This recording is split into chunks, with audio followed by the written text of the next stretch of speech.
Igan, kasunod ng big time oil price hike kahapon, plano ng grupong Altodap na kalampagin ng LTFRB para aprubahan na ang kanilang hiling na taas pasahe sa traditional jeepney.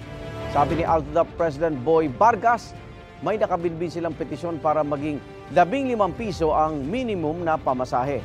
Ang sabi raw noon ng LTFRB, subject for resolution na ang petisyon, pero hanggang ngayon wala pang ibinababang desisyon. Sinusubukan pa ng GMA Integrated News na kunan ng pahayag ang LTFRB.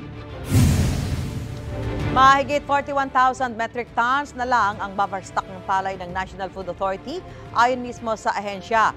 Malayo yan sa 300,000 metric tons na mandato ng NFA na sapat sa 7 na araw na konsumo. Sabi ng NFA, gumagawa na sila ng mga hakbang para madagdagan pa ang imbak na palay. Ginagamit ang buffer stock sa pangangailangan ng bansa tuwing may mga kalamidad. Palalakasin pa raw ni Pangulong Bongbong Marcos sa ugnayan ng Pilipinas at ng World Food Program para maibsan ang problema sa gutom at malnutrisyon. Sa pagbisita ni WFP Executive Director Cindy McCain sa Malacanang, sinabi ng Pangulo na bukas ang Pilipinas sa anumang hakbang ng WFP para masolusyonan ang problema. Mas nakatutok naman na raw ang administrasyon sa nutrisyon ng mga mamamayan kaysa sa pamamahagi lang ng pagkain.